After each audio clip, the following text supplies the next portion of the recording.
Well, hello, good evening everybody, and thank you for coming along to Sunday Govan Community Radio's General Election Hustings event. Now, I just want to kind of lay out some ground rules before we start, just so we all know where we're going. So, first of all, I would like to ask that everybody respects each and every person's opinion. At the end of the day, we're all entitled to an opinion. Secondly, I'd like to ask that we please refrain from shouting out, booing or heckling. If you want to ask a question or raise a point, please raise your hand and I'll try my best to get to you. Any aggressive or abusive behaviour will result in the perpetrator being asked to leave. Please keep your questions and contributions short and straight to the point. I can't promise that the answers will be the same. And as chair, it is my responsibility to ensure that the event runs smoothly and each candidate is treated respectfully and given an equal opportunity to speak. And I will reserve the right to refuse any questions which can be deemed inappropriate. I hope you all have a handout that we put out as well, just to kind of give you a guide to the themes of discussion for tonight. We don't have to rigorously stick to this, but it's just a guide for us to proceed. So I'm sure that you're all eager to get started, and so we'll now begin by asking each candidate to make their opening statement. And what I'll do is we'll start from Bill Bonner, and we'll just work our way along the rest of the candidates. Again, I'm Bill Bonner from the Scottish Socialist Party, and thanks to Sunday Govan Radio for inviting me here. I think one of the themes that's come out of this general election is this statement that this general election has nothing to do with the referendum campaign. It's a completely separate thing. I think that's completely wrong. I think there's a direct connect between the referendum campaign and this general election campaign. Because one of the great achievements of the Yes campaign, which we were part and parcel of, is it succeeded in establishing the issue of independence as the central defining issue of Scottish politics, the central reference point around which every other issue is measured, every other campaign is measured, including this general election. The Scottish Socialist Party, I think, played a tremendous role during the referendum campaign at two levels. First, it worked tirelessly as part of the Yes campaign to try and secure that Yes vote, but it did something else. One of the things that occurred, one of the most exciting things that happened during the referendum campaign is that it opened up a debate, a discussion in society about the nature of Scottish society and the nature of independence. Why did we want independence? Was it simply as a means, as an end in itself, or was it a means to creating a better, more radical and very different type of Scotland? And the Scottish Socialist Party was at the very heart of that debate, arguing for that different vision of Scotland. So we argued, for example, that an independent Scotland should be a republic. End this nonsense of a monarchy, and it's been subject to the Crown. We argued that an independent Scotland would bring national industries back into public ownership. We argued that an independent Scotland should scrap Trident and withdraw from NATO. And we argued that the government of an independent Scotland would put the establishment or the abolition of poverty and inequality at the very heart of its programme. And we argued ultimately that the reason we want an independent Scotland is to move ultimately towards an independent Scottish Socialist Republic. Now, I think that the Socialist Party played a tremendous role in that campaign. In many ways, it helped to transform that campaign. But actually, we in turn, as a party, were transformed by that campaign. We emerged out of it in a far stronger position we went in. To give you one example, at the start of the campaign, we had 8 functioning branches. Today, we have 30 functioning branches. I suspect that's more than the Labour Party have got at this moment in time. And when we go into this campaign, although we've decided, for a number of reasons, only to contest a relative handful of seats, our main aim is to build a platform towards the Scottish parliamentary elections. I know I've only got 4 minutes, I want to say something else about this campaign.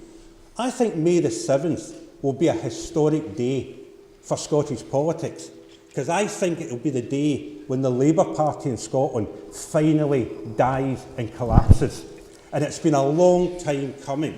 If we think of the record of the Blair-Brown government, if we think of the record of the Labour government in opposition to the Scottish Parliament, and if we think of the disgraceful role the Labour Party played during the referendum campaign, where it forged this reactionary alliance with the Conservative Party and the British establishment and the British state to thwart the aspirations of the British people. And it exposed itself for what it was, a right-wing, unionist, pro-establishment party, the foot soldiers of the British establishment in Scotland, and was exposed as such.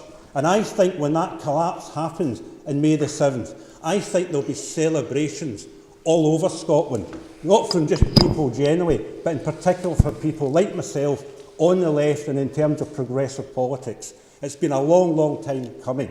So we would welcome that. I think it will start a new chapter. I'm old enough to remember a time when the Conservative Party's role in Scotland was to be the party of the establishment. Well, I think that role has now come to the Labour Party, but it's a role which will end in May the 7th. Thank you, Bill Bonner.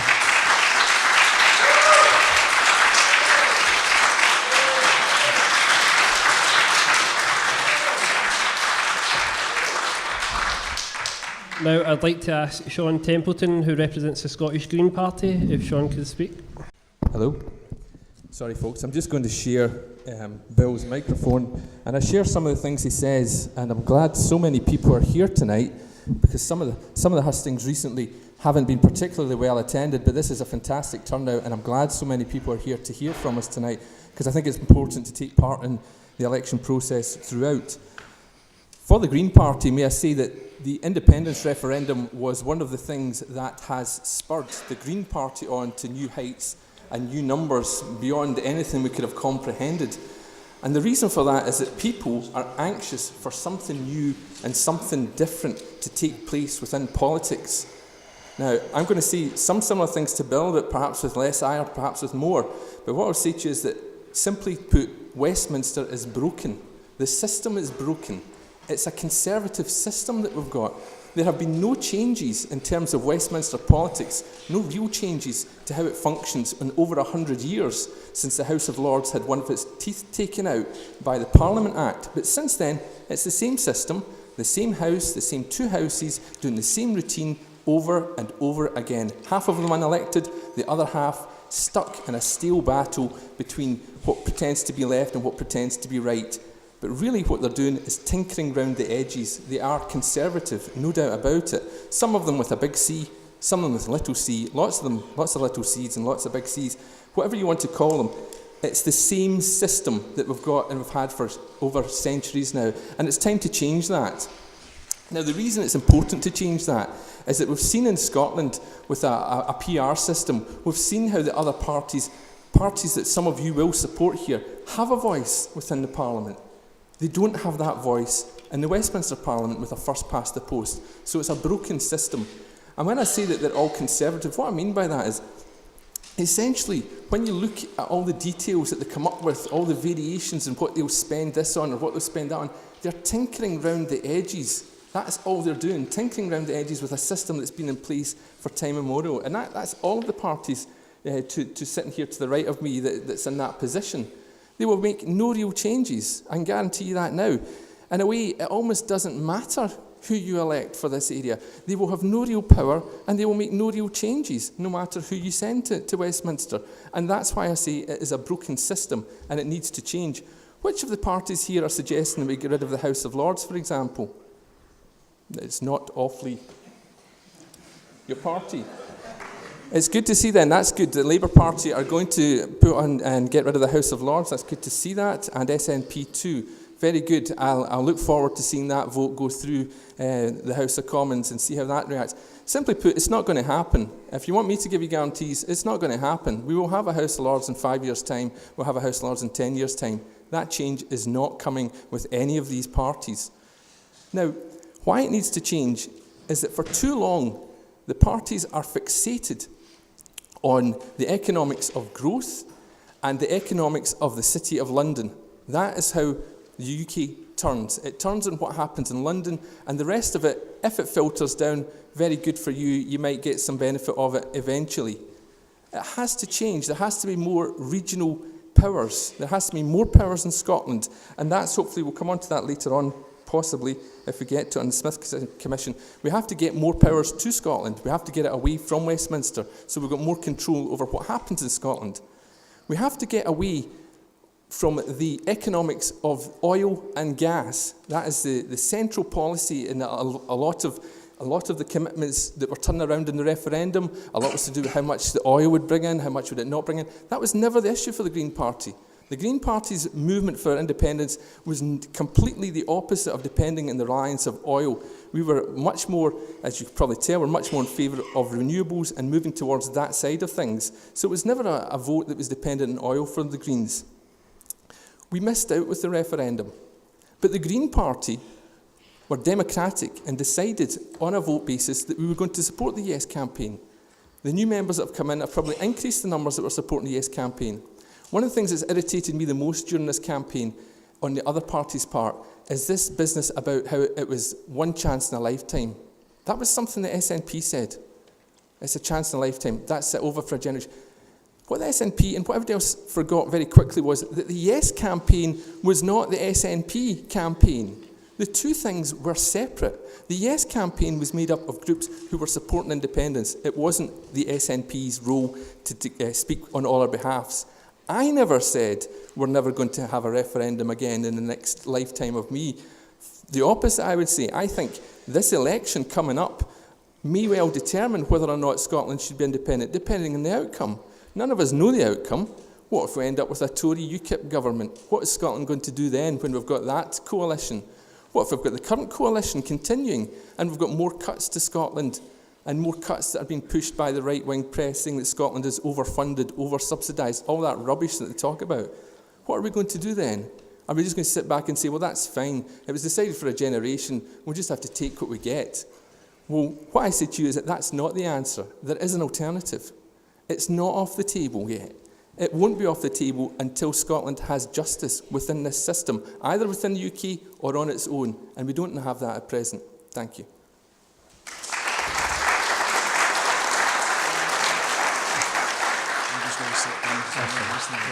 Thank you very much, Sean, for that. Now we have Chris Stevens from the SNP. Chris is going to sit so that he can use his mic easier. Yeah, I think that would be easier. Thank you, John, and thank you to Sunny Govan Radio for organising these hustings, because I think this is the only second constituency-wide hustings we've had in Glasgow South West, and I think that's a pity. And welcome also my fellow candidates, and assure them that they'll get courtesy from me. I'd like to also welcome you, the audience, and welcome the listeners at home, and I hope they enjoy this debate. My name's Chris Stevens, and I have the honour and privilege of being the SNP candidate for Glasgow South West. It's my belief that last September, a clear majority of the people of Glasgow South West gave a resounding message that something has got to change. And that's why we reject continuing austerity. We believe that by growing our economy, tackling low wages, providing better employment protection, building strong public services and a fairer welfare system, we can secure a safety net for all. This election gives the people of Scotland the opportunity to have real power at Westminster, so that Scotland's voice can be heard, so that the issues that matter to Scotland, jobs, public services, pensions and a fair welfare system, are firmly on Westminster's agenda. I'm asking for your vote so that I can articulate that vision at Westminster. If you elect me, I promise to be a visible and accessible representative with a drop-in centre open to all. As your MP, I will hold regular surgeries and introduce welfare surgeries so that those who need help the most get that help. And I will also introduce a carers surgery along with others to ensure that we can address carers issues which are often multi-public agency issues. As a trade union activist in this city, I've ensured that members get equal pay compensation. I've dealt with disability discrimination cases, and sadly I've had to deal with racial discrimination cases. I believe that I have the representative experience to be a good MP, but of course that choice is yours. If you share our vision of a better society, then I'll be asking you to please vote SNP on the 7th of May. Thank you.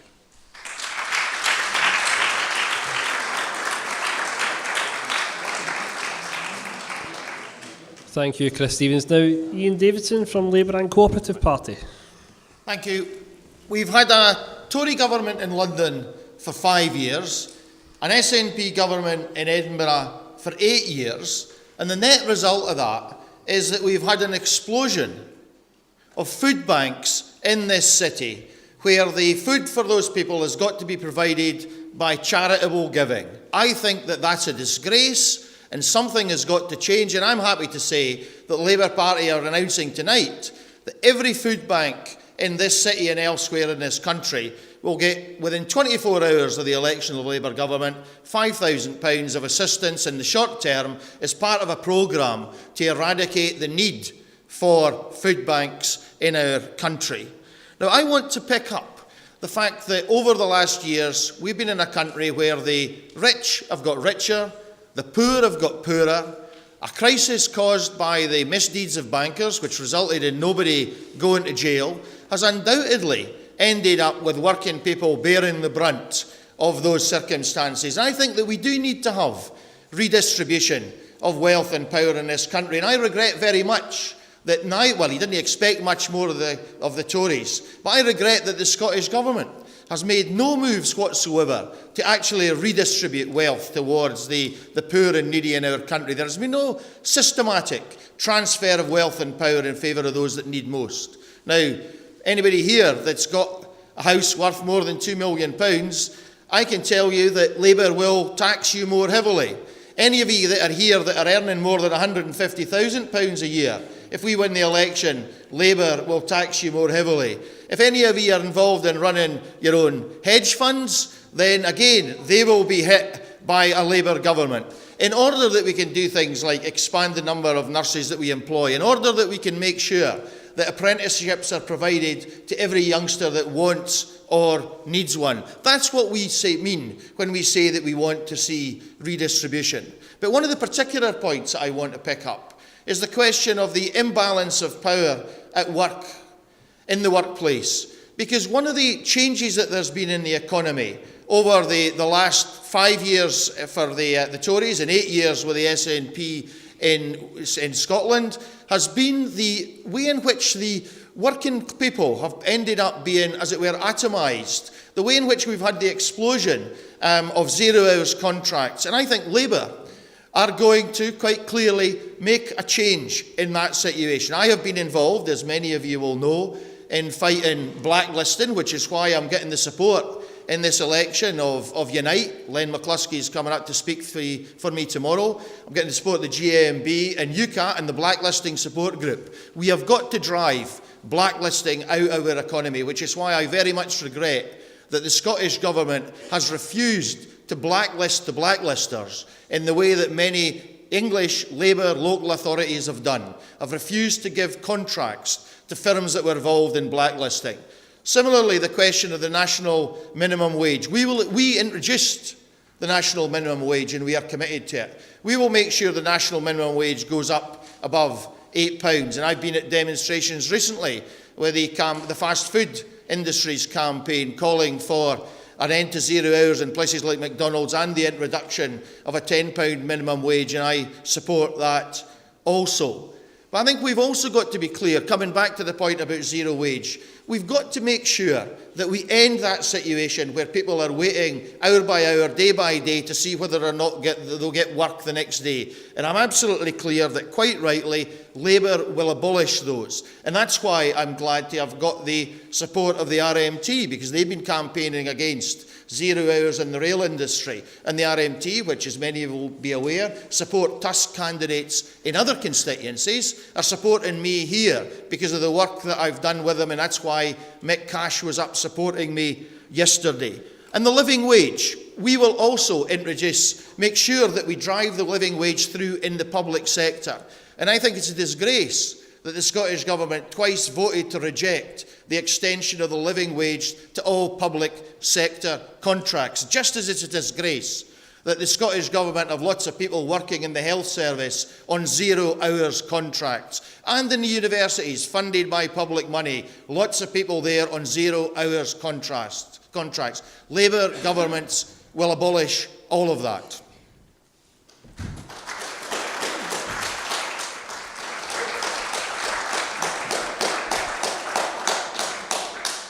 Ian Davison, thank you very much. Now, Isabel Nelson from the Scottish Liberal Democrats. Hello.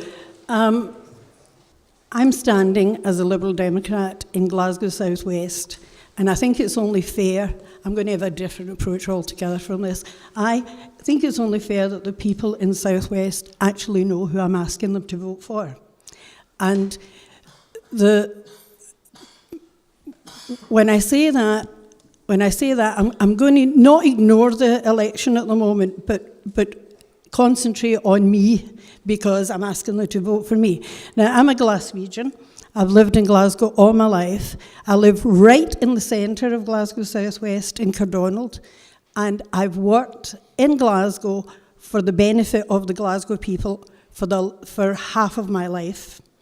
As Vice Chairman of the Glasgow Anti-Dampness Campaign, I went around working with tenants associations and community councils and residents associations, helping them set up campaigns so that they could fight to better the conditions that were they were living in dampness and with condensation and in fuel poverty.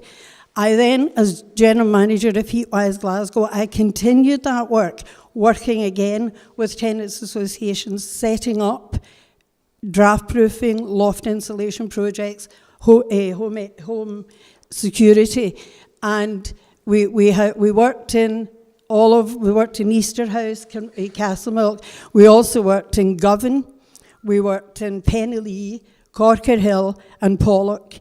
So what I've done is I've hands-on, actually trying to solve the problems at a local level, on the ground, to better people's situation. I campaigned for energy grants with other people, and we eventually got energy grants so that people could get loft insulation and cavity wall insulation and better windows and things like that. So I can go right back to when that started, and there is a thread there where I can take some credit. Now, I'm not taking all the credit for that, but I can take some credit for that. So I think my credentials for standing for Glasgow South West and working for the people of South West and the rest of Glasgow, my credentials are second to none in that respect. So now I'm going to move on to the election, and I'm going to actually jump in with both feet at the deep end. I'm going to explain why the Liberal Democrats formed a coalition with the Tory party. We had three aims in that. We were in an emergency situation where, as Ian said, there was a bank crisis. There was also a problem of overspend by the Labour Party, and all sorts of things had happened there. And the result of that was somebody left a note saying, there's no money, sorry, but there's no money left. And the reality is that wasn't a joke, there was no money left. The danger was that without a stable government, we could have went the way of Greece. We could be in a situation where their debt is being recalled, 26% unemployment and growing. And to be honest, economically, they're a basket case. Now, we could have walked away from it, and there'd have been another general election. In the meantime, there could have been some recall of debt. There could have been increased interest rates for our debt, which would have put us in a difficult situation. The second reason that we went into coalition was that we had not been in government for 96 years. And we were being offered the opportunity to get some of our policies onto the statute books and to do some of the things that we thought that we wanted to do. And it was too good an opportunity to miss. So we got about 70% of our manifesto through. And I could list all the things that we did, but you will get more of that as we go along. The third reason was that we wanted to stop the Conservative parties in their most damaging policies to try and hold them back from from some of the things. I think we can say that we were fairly successful in the first two. In the second, we were not. I have to admit, we were not so successful. But it was a package. We had to agree to some things to get other things through.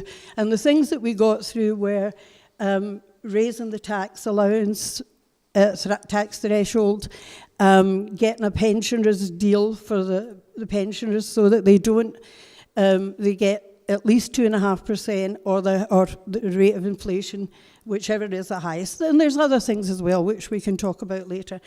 But there are some things that went pretty wrong, and that is the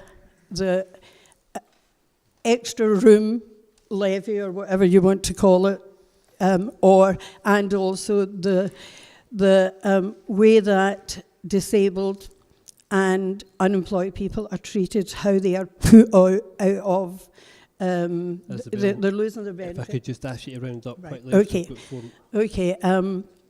So these things have to be reviewed, and part of our manifesto is that we will review them if we get back in. So I am asking people, please vote for me, and help us do these things.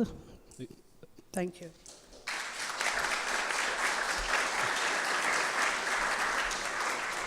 Thank you, Isabel Nelson, Scottish Liberal Democrats. Now, Gordon McCaskill, Scottish Conservatives. Good evening, ladies and gentlemen. My name is Gordon McCaskill, and I am the Scottish Conservative and Unionist Party candidate for this constituency. A worldwide recession happened in 2008. The first time you may have been aware of it was seeing queues of people down the street trying to get their money out of the Northern Rock Building Society. The contagion then spread as banks discovered they had huge amounts of toxic debt on their books, as a result of which the Labour Chancellor Alistair Darling had to bail out the banks, or people's savings would have gone up in smoke. It is now 7 years since that happened. We would all like to see it end. It isn't going to happen. The last recession in history to compare with this one was the Wall Street crash of 1929. The world economy did not get back to its 1928 levels until 1954. That's 25 years. Many of you may remember 1954, many of you will not. It is the year your parents and your grandparents could finally tear up their ration books. They weren't needed anymore. It is a year when a ship sailed up the Clyde for the first time in more than 20 years with a hold full of fresh bananas to an entire generation of Glaswegians who had never seen a banana or had any idea what it tasted like. That is what a real recession looks like. Trade grinds to a halt. One of the banana crates, when they opened it, discovered had a very large and very exotic spider stowed away among the bananas. From that day, people used to say in Glasgow, "Do you think I come up the Clyde in a banana boat?" as an expression of disbelief. So that is what happens when 25 years of recession occurs, and that is what we are looking at now. That is why the Conservatives have a long-term economic plan, because there is no alternative. 25 years is long-term. Everything that happens in this country depends on a strong economy. The Conservatives will take the economy into surplus in 2019 when we start paying off the debt. By 2035, 25 years after we have assumed power, Britain will be the most prosperous country in the world. So in this general election, the voters of Glasgow South West face a stark choice. Sadly, the Liberal Democrats are in dire straits as a political party in Scotland. The Labour Party are crumbling before our very eyes, and the SNP appear to be an unstoppable force. But they only appear to be an unstoppable force The Conservative Party will fight them and will win.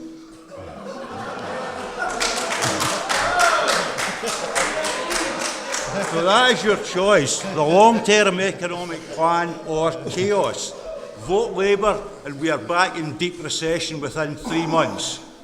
Vote SNP and you get Labour supported by the SNP the way a rope supports a hanged man. They will exert a terrible price, and it's a price that you will be paying. So the choice is yours, the long-term economic plan or chaos.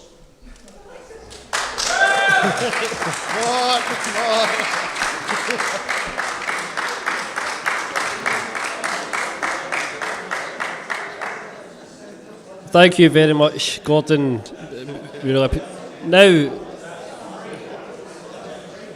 Now, if we could just get everybody's attention, because what we'll do now is we're going to kind of move on, and we'll move on. I picked 4 themes I thought were kind of relevant for the constituency. As Ian kind of touched on as well, the explosion of food banks, and we see all this austerity seems to be the main theme, one of the main themes of the general election. So, if anybody's got any questions on the topic of austerity, just if you raise your hand and we'll get a mic to you. Gentleman up the back, Chris.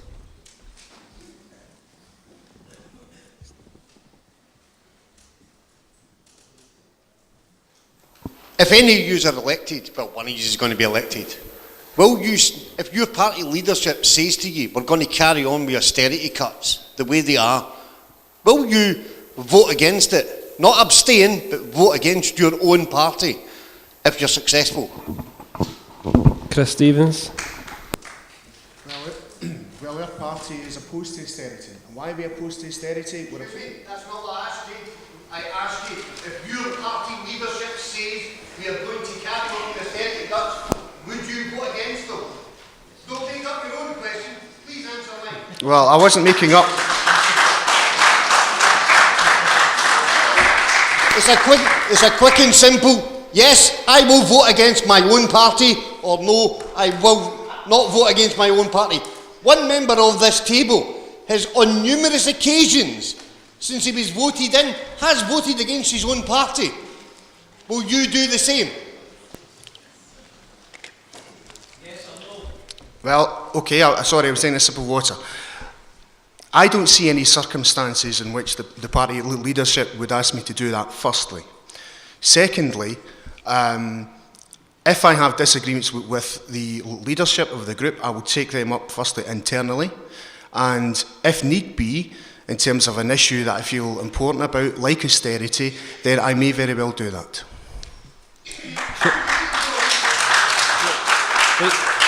Let's get everybody. Sean Templeton, would you vote against your own party? Is my mic on? We got mics on? Yep. When it comes to something as fundamental as this is a fundamental question for a fundamental issue. Yes, I would vote against any suggestion that the austerity should continue. Yes, I would. Bill Warner? I can't think of the circumstances where Colin Fox would phone me up and say vote for austerity, but if he did it, I would say no, basically. Ian Davidson?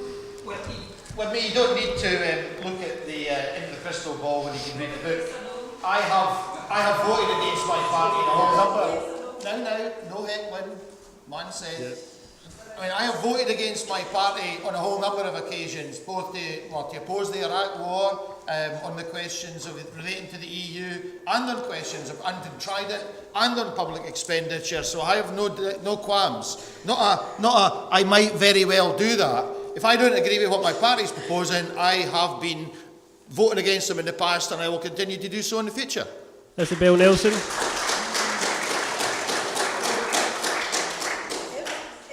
Party continued with austerity measures as it is just now, then I would vote against it. Thank you. Gordon McCaskill? Straight answer is no. Austerity is our policy. Thank you. Chris? Chris, the gentleman there, the gentleman behind you, Chris, and then we'll come to the lady. Hello, my question is to the people here. Which one of you would you accept a worker's wage? That's the average skilled worker's wage for the country, for example, £25,000 as your MP's wage. Gordon McCaskill, would you accept £25,000 a skilled worker's wage? Probably not. No, straight Why answer. would I take a cut in wages? Okay. Isabel Nelson?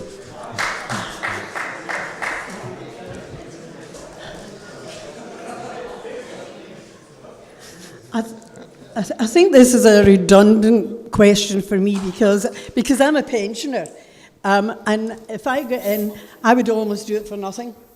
I'm not worried about what I would get for it. I'm more worried about what I can do when I get in. Ian Davidson. I wouldn't accept that. I'm in favour of the trade union principle of the rate for the job. It's a principle I've fought for all my political life, and I believe it's something that we disregard at our peril. Chris Stevens? Well, I currently earn £19,000 a year at the moment, so that would be a pay increase for me, but I think that Ian has a point about this. There is a rate for the job. However, I would qualify that. The current proposals for, I think, 11% increase for an MP is unacceptable, and I think that Parliament has a duty and responsibility not to accept that. And if they were to impose something like that, then that level of increase I would give to local charities. John Templeton? Yeah. I don't disagree with what you're saying in principle, but there is one caveat about accepting that amount. Is that the risk is that you turn Parliament back into a rich person's club where only people that are landed end up working the post because they've got the financial backing to live in London, to take that small wage, but they've got all the money behind them. You end up becoming a rich man's club again, which is certainly not what we want. So that's the only caveat I would say against that. As for the level of wage, I understand where you're coming from. Earlier on, somebody said something about taxing people over 150,000 to get extra income. I just don't understand those numbers. Who in here is earning over 150,000? Why aren't we bringing it down to something realistic, 40 to 50,000? Why aren't we putting the tax burden on people over that amount? I don't understand the levels that people are talking about at the moment. To me, they're £2 million. Who's got a £2 million house? Bring it all down. Bring it down to something that's going to attack more people and have the wealthy pay to make up the austerity and get rid of austerity as an alternative. So there.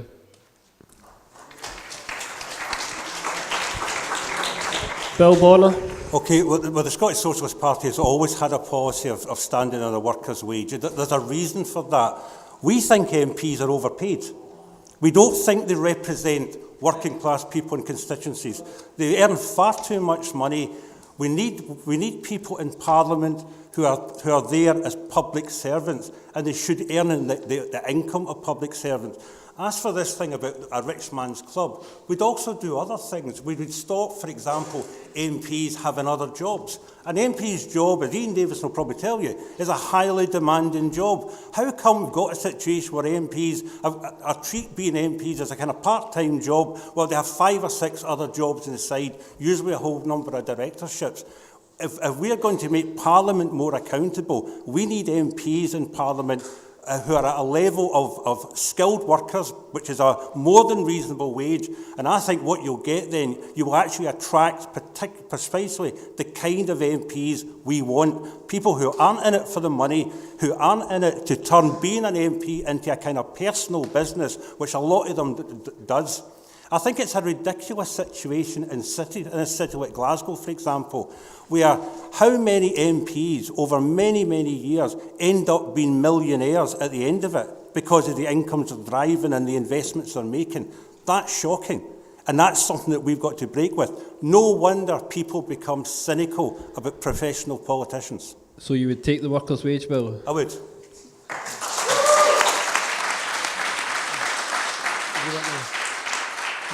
Chris, we'll come to this lady first, and then we'll take one more, and then we'll move on.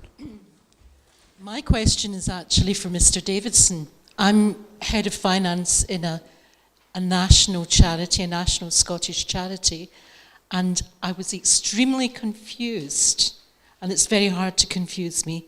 I was extremely confused at your talk of 5,000 to every food bank in order to end the need for food banks. Please, could you elucidate? I mean, the initial stage would be providing 5,000 on day one as an indication, because it takes me back to the previous question to some extent. I mean, I agree with those who said that MPs shouldn't have a second job, and I've made it clear on a number of occasions that any income I get, in addition to my MP's salary, I give to food banks and other charities in the area, and it shouldn't be funded in that way. The Scottish Government and other agencies should be funding it properly.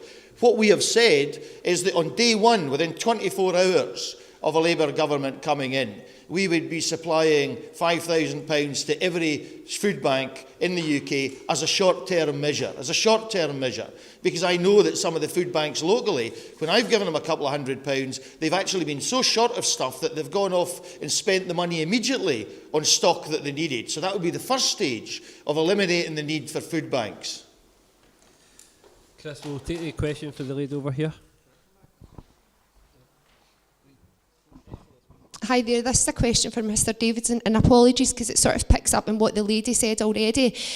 I'll be honest, I find it really rather insulting that Labour have come out and said they'll give £5,000 to food banks. Why now? Isn't it a bit funny that it's 2 weeks before the general election and that £5,000 is nothing but a sticking plaster? It's... The real issue that we need to deal with here is right at the very start. £5,000 a sticking plaster, that's all it's going to do. We need to deal with the austerity that you voted for with the Tories. Yes, your party voted for cuts with the Tories. You can sit there and shake your head the same way Jim Murphy did, but Ed Balls came out and Ed Balls told us there will be cuts in Scotland. So can I answer? There's three...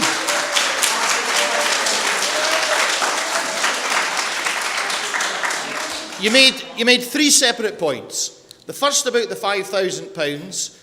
Why are we coming out with that now? Because we've said that will come in the first 24 hours after a Labour government has been elected, because it may have escaped you, but Labour is not in power either in London or in Edinburgh. And the Scottish Government, had they wanted to support food banks financially, could have done so long before now. Long before now. They could have used some of the 444 million unspent balances that they had at the end of the last financial year. The second point he made related to, were we supporting the Tories in an austerity vote? No, that's not true. And I think what you're referring to is the Charter for Budget Responsibility. Now, who is against budget responsibility? I mean, the SNP is possibly in favour of budget irresponsibility, but it didn't commit us to any particular voting figures. It committed us to agreeing to a welfare cap, which, if it was being exceeded, would be brought back to the House of Commons for a further vote. And if we thought that we wanted to change that cap, we would do so. That is all that we were committed to in terms of, there was various process issues that were there. But let's just be clear, as one of the leaflets that I put out in the area has said, on the 4th of March, Labour Party put down a motion rejecting Tory austerity, and quite naturally the Tories and the Liberals voted against it. The SNP sat on their hands and abstained. That was a Labour motion saying we reject Tory austerity, and the SNP abstained. They didn't even have the courage to go away and hide somewhere. They just sat there and abstained. And I think it's quite clear that the SNP are not a particularly anti-austerity party, because Nicola Sturgeon has said she wants to reduce debt, she wants to reduce the deficit, just slightly different from us and slightly different from the Tories. So the one's as bad as the other. Right, Sean, you wanted to come in the food bank, and then I'll let Chris come back. Utterly ridiculous. It's equivalent of the government saying that they're going to take the big issues, the national newspaper, and sponsor that. What the outrage is that the food banks exist at all. They only used to exist for charity cases of people who found themselves homeless, down in the luck, and now they've become a staple of the country. And now we're almost making it part of the government, that this is how we now live. The answer is to make sure that people have got sufficient money in their pocket to buy food. That's the answer. Not to give the money to food bank, but basically to make sure every single one of us has sufficient income to cover the cost of basic living needs. That's what the government should be addressing, not just giving money. And basically, it's very strange to me. It's almost like we're saying that this is how we live now. Food banks are the way forward. This is how it's going to be. Let's make it part of the government. Absolutely crazy. Yeah.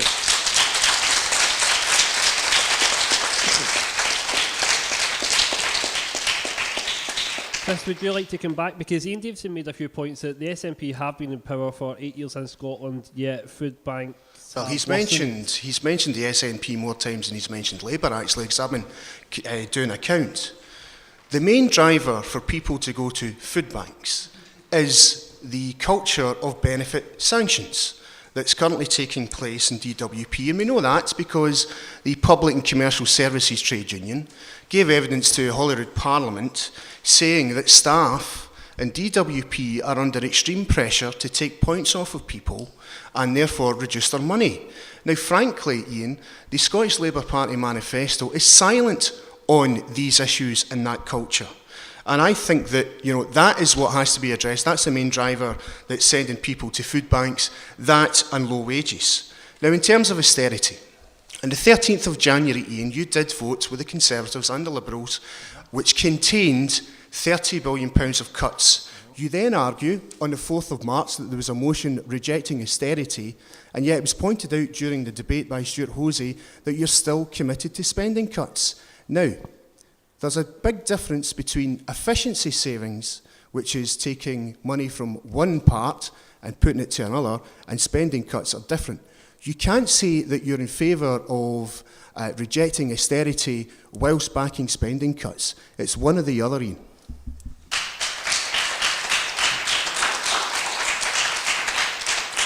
Now, Ian, like Chris had raised the point there that the Labour had backed 30 billion austerity cuts. Now, during the leaders' debates, we saw that every other party accepted that it was a 30 billion cut, but Labour are saying it's not. Do you want to clarify or clear that up? Well, it's a reference to the Charter for Budget Responsibility, a copy of which I have got here. And nowhere in this does it mention 30 million. Now, it suited the Tories to say that it was 30 million, and it suited the SNP to agree with the Tories that that's what Labour were agreeing to. But in neither, 30 billion, yes, in neither case was that true, just because the two of them agree. I mean, the Tories and the Nationalists, as you might have noticed, have a joint interest in attacking the Labour Party. I mean, this is not rocket science to spot the fact that they are in coalition in the sense. Well, they're in coalition in the same way that they were in the Scottish Government when they were agreeing their budgets. If you remember that, I mean, the Scottish Government, with the Tories, put their budgets through. But let me just come back to the point though that was made, and I think it's an important point about whether or not by providing money to food banks, you are saying that you believe that they should be part of the ongoing system. And I think that's clearly not what we're saying. Clearly not what we're saying. We're introducing 0 hours abolition and increasing the national minimum wage in order, in a longer term situation, to move people who are in work out of poverty. We are also, in our national manifesto, have made it clear that we are opposed to the target setting system of benefit sanctions, but we recognise that these will not operate within 24 hours of the election of a Labour government. And the question then is, what do you do in that interim period? Do you try and help financially the food banks in the way that the Scottish Government could have done over the last 5 years if they'd wanted to? We're saying, no, we've got a longer-term plan that will do these things on 0 hours, national minimum wage, stopping benefit sanctions in their present form, but in the short term, we recognise there's a need and we will take action by providing financial support. So there's no suggestion that we are saying that we want to see food banks. We have said quite clearly that our target is to abolish the need for food banks, not to abolish food banks, to abolish the need for food banks. But I'm not suggesting to you that that'll happen overnight. Right. Thank you. Can we move on to, see, we're kind of getting hard push for time. Can we move on to constitutional issues? Because that has been another big theme during the general election campaigns. What the Smith Commission has reported back, and there seems to be discrepancies already over what powers each party is fighting for. Bill Bonner, what extra powers would you like to see for Scotland? Well, just first of all, start off with the Smith Commission. The Smith Commission report, whatever it was going to ever come up with was going to disappoint, because what it came up with was never going to match the rhetoric of the referendum campaign. Because if you remember the latter stages of the referendum campaign, the Daily Record with its vow, and how was this being described? A powerhouse Scottish Parliament, Devo Max in name but only, the nearest home rule in name but only, federalism in name but only, and of course what you've got from the Smith Commission is dramatically less than that, as it always was going to be. And in fact, of course, the Smith Commission hasn't actually been implemented, and there are already signs that it's been watered down. I think what it's actually doing is simply narrowly extending the powers of the Scottish Parliament. But in many ways, I think that the Smith Commission, in some respect, was a good thing, another way, because in the next referendum on independence, which will happen as night follows day, that card has now been played. They can't play it again. So in many respects, it was probably good that we had to go through that.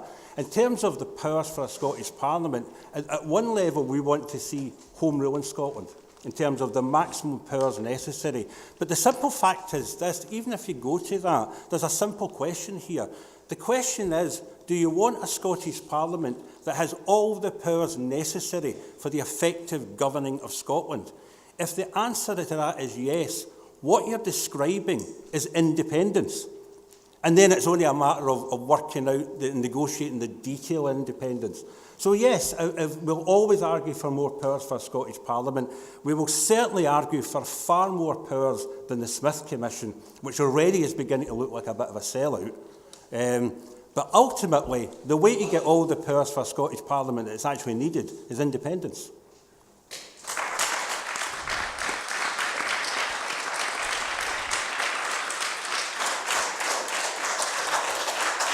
Gordon McCaskill, what more would you want to see more powers for the Scottish Parliament? Well, what I find extraordinary is everyone seems to have forgotten that there was a Scotland Act enacted at Westminster in 2012 and due to come into force in 2016.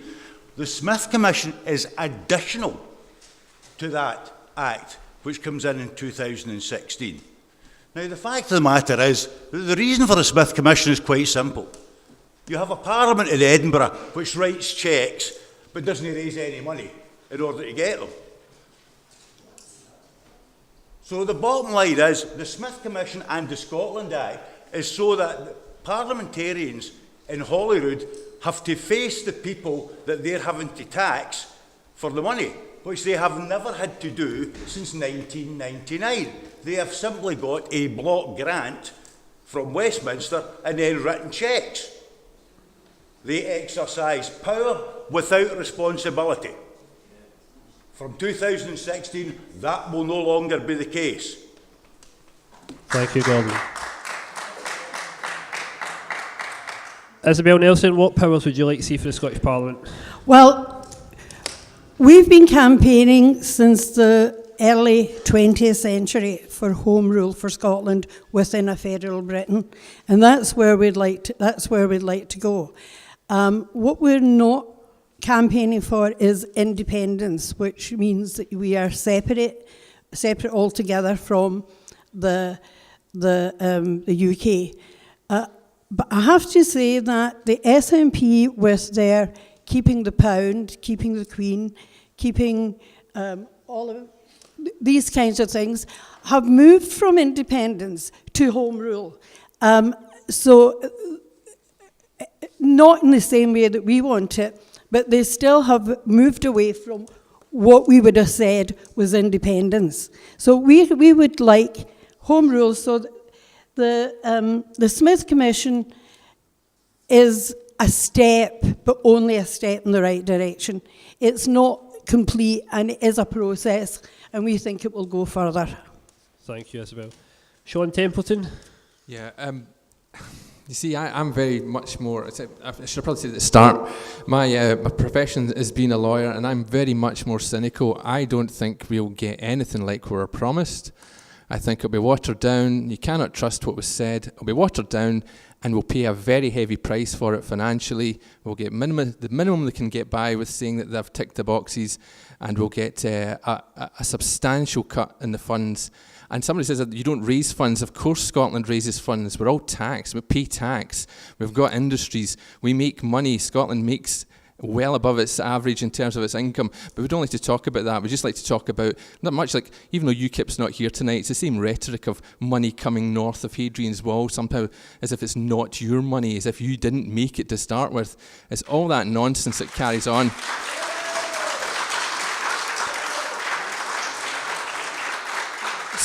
So to be fair, the cynic in me, I would love to see a lot more powers. Will it happen? Well, I'm doubting it very much. But if they don't come up with it, it obviously spurs on the independence movement even more. So in some ways, we may gain long-term from whatever London decides that we have to have. We may gain from it. Ian Davidson, what new powers will Labour bring to the Scottish Parliament? Well, I mean, we started in Smith. We went into Smith in good faith, trying to strike a balance between recognising that on the one hand, a majority of people had voted to reject independence or separation. And that was a fact. And any settlement had to respect that. But also to see what powers could realistically be devolved, which is why we supported the devolution of the entirety of income tax. Now, to say that the devolution of income tax is not a substantial transfer of powers seems to me to be a trifle unfair, to say the least. We have also said that we want to see the Scottish Parliament having the final say, having the ability to top up benefits and pensions, so that we wouldn't give the Scottish Parliament full powers over benefits and pensions, because we think actually that would be detrimental to the interests of pensioners in Scotland, because at the moment the Scottish population of pensioners is growing faster than that in the rest of the UK, and we will continue to have, under the Barnett formula, a flow of money north to subsidise that rising number of pensioners. And it seems to me that it's sensible actually to have that, so that the only power over benefits and pensions that the Scottish Government wouldn't get would be the power to cut them. And it seems to me quite sensible actually to have that position. I'm also very strongly in favour of retaining Barnett, because yes, it is true that Scotland raises more in tax than the rest of the United Kingdom on average. But we also receive far more in spending than the rest of the United Kingdom on average. And the difference between what we raise and what we spend is actually substantial. And in those circumstances, we are continuing to get, under the Barnett formula, a considerable subsidy from the rest of the UK, which I very much welcome.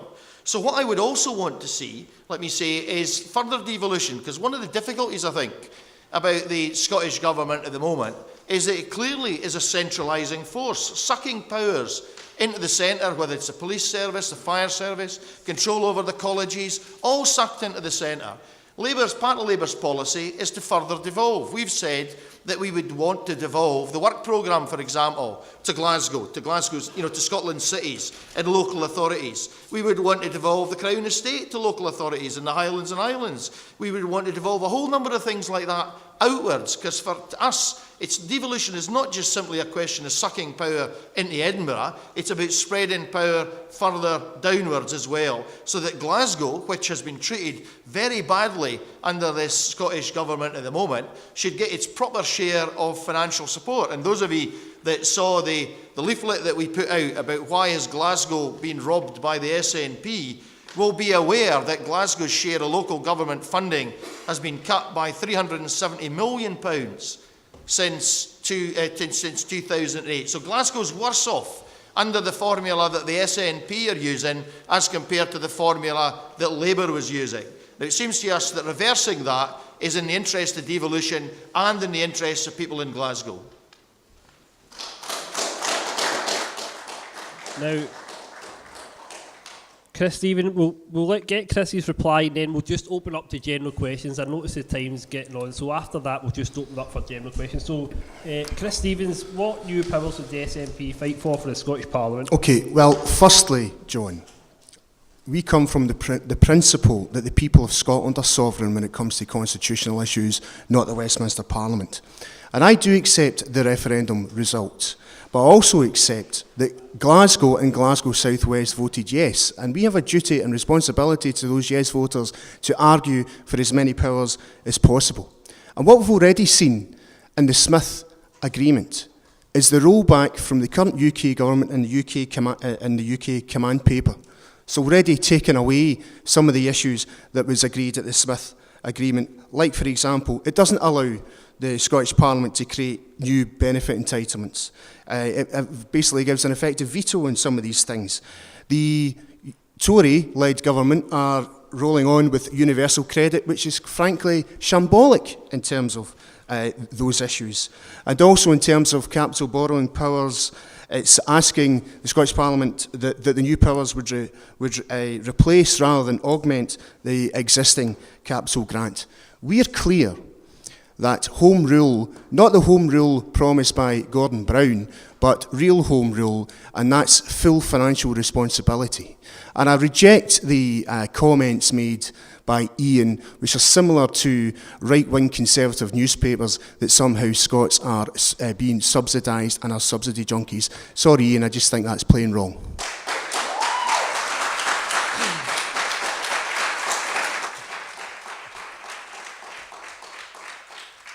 Now, do we have any questions or points from the floor that Chris, we've got this lady over here. All right, you want to that? We'll take the gentleman first, then we'll come to you. Just a quick one. Since we're talking about the Constitution, the monarchy, who wants to get rid of it, and what party would vote to get rid of the monarchy? What was the last part of the question? Who would vote against the monarchy? It's unelected, it's undemocratic. Right. Who would vote to get rid of it? Right, so who would vote? Right, Bill Bonner, would you vote against the monarchy? I've campaigned against monarchies all my life. I'm a Republican. I want Scotland to be a republic. I want Britain to be a republic. And I think it's time we ended this absurd monarchical system. Sean Templeton, would you vote against the monarchy? Of course, I would even put the bill forward myself, put it that way. The Green Party are egalitarians through and through. We see no reason to maintain the monarchy or the House of Lords or any of the undemocratic systems that we've got in this country, which basically pull us back to the Dark Ages, and I don't know why we've got them in the 21st century. Chris Stevens, would you vote against the monarchy? Yes, I would. My first SNP conference was 1997 when we debated this issue, and it would be right and proper for that issue to go to a referendum.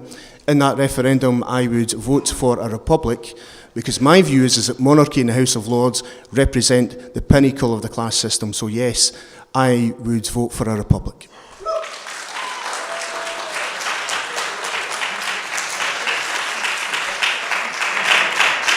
Ian Davidson, would you vote against the monarchy? Yes, I certainly would. I've been opposed to the monarchy all my life, having been a member of a Republic or its predecessors at one point, and I understand that the concept of a Republican Unionist is perhaps a confusing one for some people to grasp, but yes, I would be voting against the monarchy, and indeed, further, apart from just voting against it, I mean, when I was a member of the Public Accounts Committee, I spent a considerable amount of time pursuing the extravagancies of the monarchy and trying to identify ways in which they were getting an unfair deal from the taxpayer and that we were subsidising their living costs, accommodation, their train journeys and all the rest of it. So they've got to be driven out not only because they're a pinnacle of a class society, but also because they give an example of power and privilege, which I think is inappropriate in a modern age.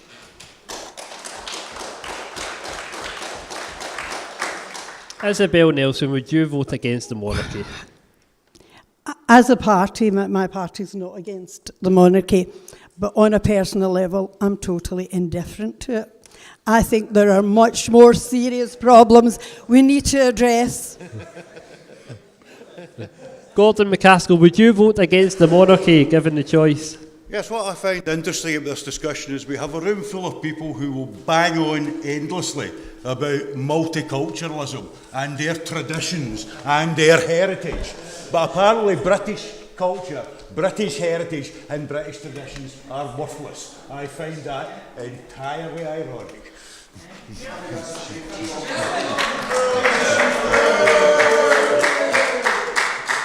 Right, Chris, we'll take the question from the lady now. It's a question about Trident, so it's kind of twofold. So for the parties that support Trident, I'm just wondering in what circumstances would you consider it to be morally defensible to actually fire nuclear missiles? And if you can't answer that, then how is it actually a deterrent? And then for the parties that are against Trident, what are some of the things that you would do?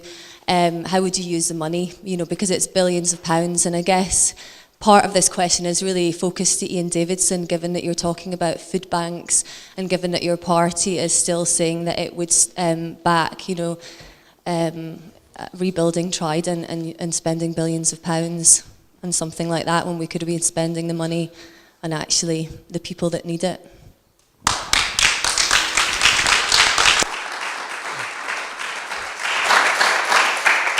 Right.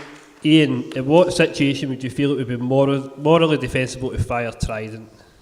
None. Well, exactly. And I have voted against Trident on a number of occasions, so I am absolutely clear about that. It's one of the issues, actually, that I was raising earlier on, about you want to have an elected representative who is not just simply a puppet controlled by their leadership. And I have voted against the party line on a number of issues, like Trident. Now, there was a motion in Parliament recently put down about Trident, which I voted for, even though it was badly flawed. And I think that there are some issues about how we managed to build a coalition to oppose Trident, because I think we've also got to recognise that there are substantial numbers of well-paid unionised jobs involved not only in Faslane and Coalport, but also in building the submarines. And we've got to find ways of making sure that these people are not just sacked, but are actually found other more productive uses for their skills, because otherwise they will oppose that sort of change. So if we're going to move to get rid of nuclear weapons in the UK as part of a move towards getting rid of nuclear weapons throughout the world, we've got to recognise that it's not just simply a snap decision. There's a number of other issues, human issues, relating to jobs and employment that have also got to be taken into account. But no, I would not press the button, and in those circumstances I cannot see why I should continue to support Trident.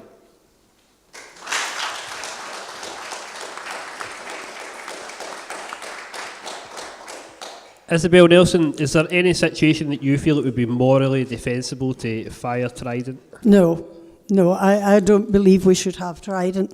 And a lot in my party are of the same mind. And if you ask, I mean, morally and practically, it's indefensible. And if you're asking me what would I do with the money, then I would do something about social housing, and make sure that more and more houses were built to replace all the houses that were sold, and we should not be selling council houses. We should not take that on board from the government. I know in Scotland we don't do it. It's more or less been banned, but I think we should never do it again. We should be building social houses so that people have a decent place to live when they can't afford to buy a house. So that's what I would do. Thank you, Isabel. Gordon McCaskill, do you feel there's any situation that would deem it morally defensible to fire Trident? Yes, there's at least 35 different strategic situations where you would launch Trident. So, but let's take the way things have been spoken about this evening. Morality. So I tell you what, let's talk about morality in relation to any weapon of war. So let's have a show of hands. Who wants to go and discuss morality with ISIS? Anybody? Because you see, morality... let them speak. Let them speak. Let them speak. Because you see, morality's all very nice until you've got to bleed for it. And then suddenly it's not so nice. Thank you, Gordon. So let's take the next part of the case. Deterrence. Right? That's what they're trying there, to prevent deterrence. A few years back, there was a thing called the Budapest Memorandum. Russia, America, UK and Ukraine signed it, whereby Ukraine would independently give up Let nuclear them speak. What Let has them happened since? Russia has annexed the Crimea. There is currently a civil war in the Donbass region of East Ukraine. Do you seriously think that would happen if Ukraine still had nukes? No, it would not. Now let's turn to the third one. Cost, £100 billion. An enormous sum of money. Spread over 30 years, working out about 3.3 billion a year. By comparison to a medieval king's expenditure on bows and arrows as a percentage of GDP, it is peanuts. Thank you, Gordon. But Bill Bonner, is there any situation where it is morally defensible to fire Trident? No, I was actually trying to follow that track of argument and I lost it halfway through. I make 2 points? First of all, I want to make a point about Ian Davison actually in his reply. See, I quite understand that Ian Davison personally is against Trident. I understand that. But he's not standing in this election just as an individual. He's standing in this election as a member of a party that is totally committed and enthusiastically involved in supporting nuclear weapons. So there's a bit...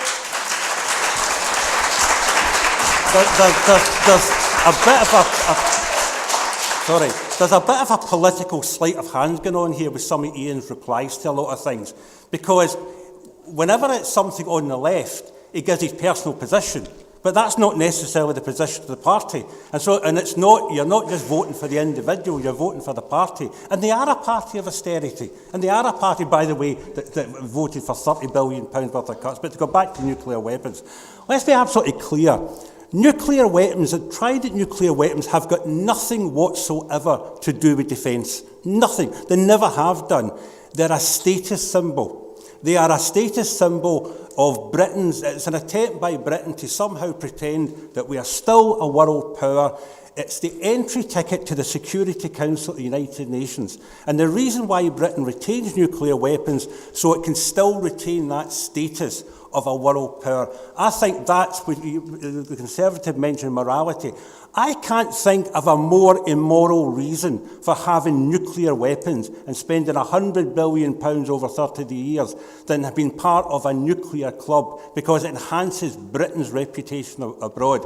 It's essentially no different from the argument that North Korea uses. Because when North Korea exploded a nuclear bomb, they became a more important country at the end of that than they did at the beginning. That's why Britain has nuclear weapons. They should be abolished, and it's if we have independence, we'll abolish nuclear weapons, not just for Scotland, but for the whole of Britain. Sean Templeton.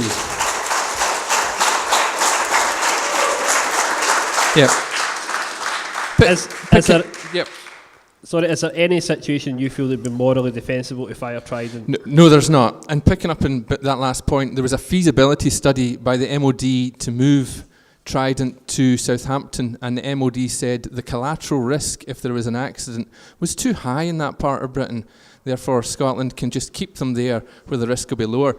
As a much younger man, I went to Hiroshima and I went to the Peace Gardens, and anyone who thinks we should have nuclear weapons, any politician should go there and look and see what it does.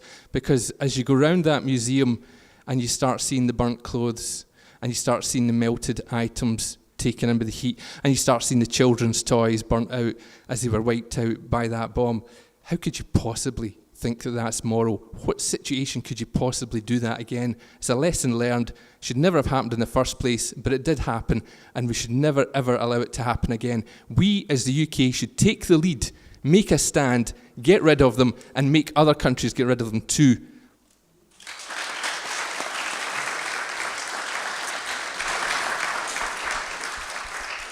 Chris Stevens, is there any situation where it is morally defensible to fire Trident? It's morally indefensible, firstly, in financial grounds, when we have a situation at the moment where our public services are stretched, we have poverty, and we have food banks. So it's morally wrong in financial grounds. It's morally wrong because the UK standing in the world was damaged by the Iraq War. That's a reality throughout the rest of the world.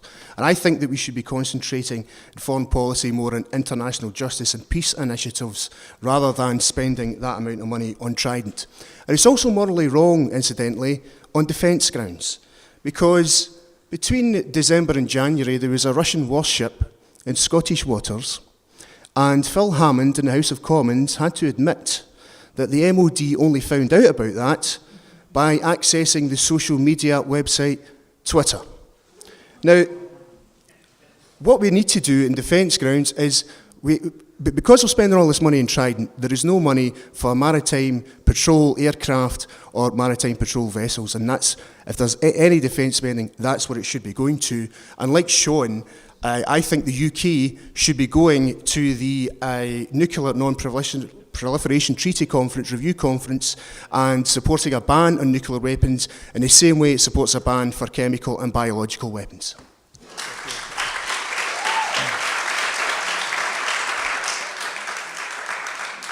Now, we'll look for more questions, but first I want to ask Ian Davison if he'll reply, because Bill Bonner's making the point that, you know, at the end of the day, you are against Trident, but your party is for it. Well, I think that is an important issue, but in a sense, we are not operating here in this election a list system. I mean, we're voting first past the post for an individual.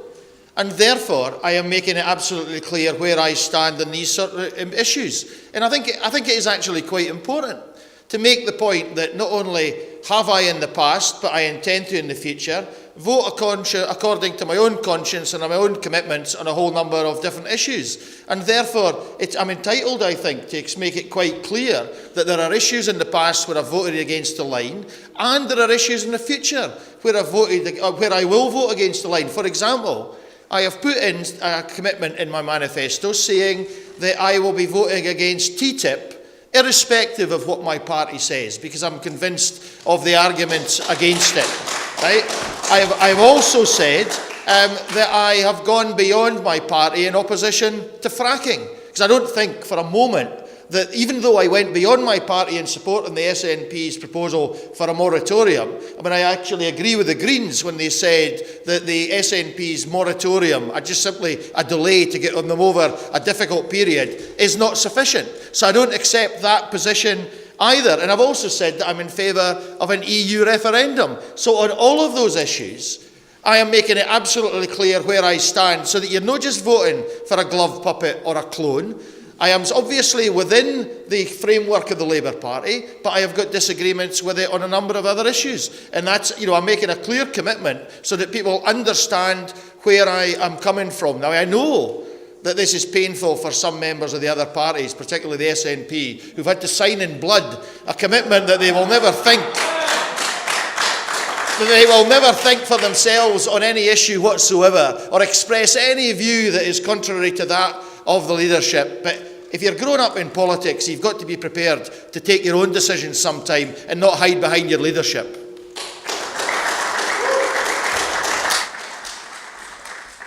Right, have we got any questions? Can I just say that I feel maybe the people on the floor tonight do seem to be very often speaking for themselves and not speaking. We are facing a general election to put people into Westminster for a Prime Minister to run the country. It's not about devolution. We had that last year, and it doesn't matter to me what Nicola Sturgeon thinks she might want for the years to come.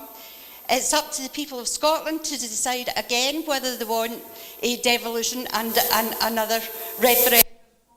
What we're voting for is for a general election, and I want to vote for a party that will stand up for Scotland and not rebuff Scotland and say we want to keep you with everybody else in the United Kingdom. I'm Scottish and I want to stand up for Scotland, and I hope we have a good turnout in that way on election day.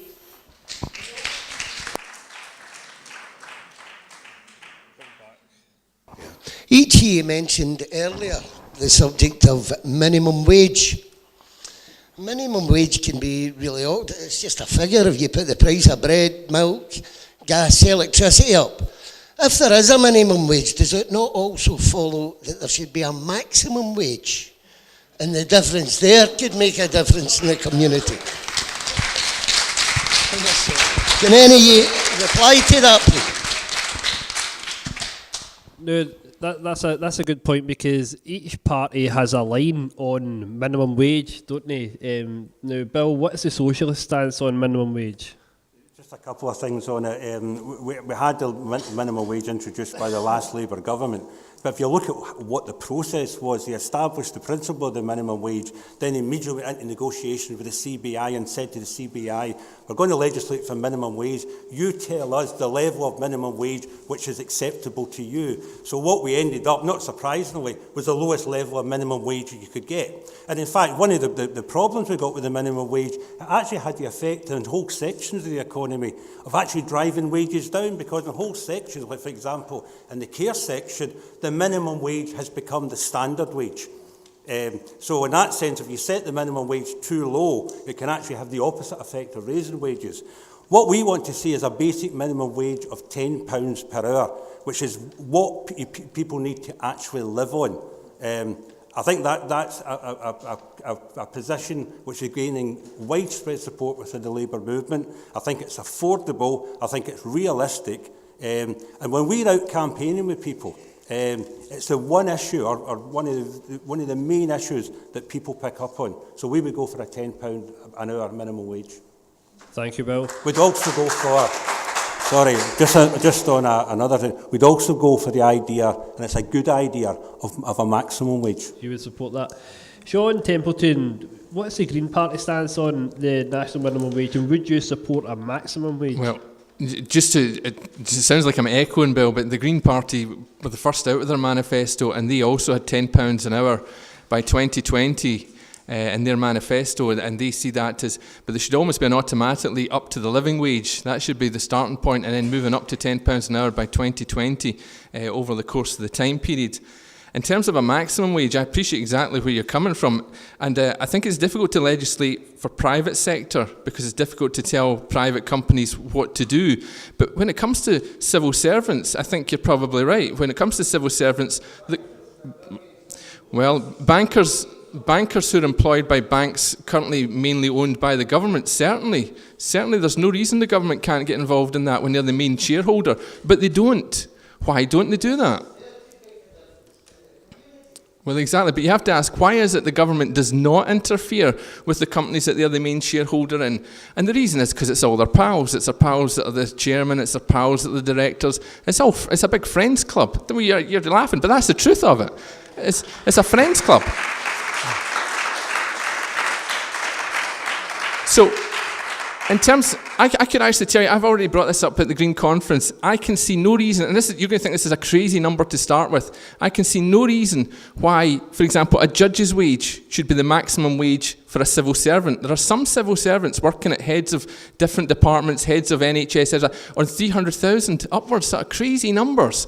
It should all be brought down to at least a judge's wage. Why don't we start it by pegging it at a judge's wage and say, no civil servant should get paid more than a judge? Because that would be really difficult to take to a court and win an argument with a judge as to why a civil servant should be getting paid more than a judge. I can't see the judge turning around and go, that's right, you're worth more than me. So I think you're right. We should make a start at capping these wages and bringing them down to a realistic level. And that includes people in government and it includes civil servants.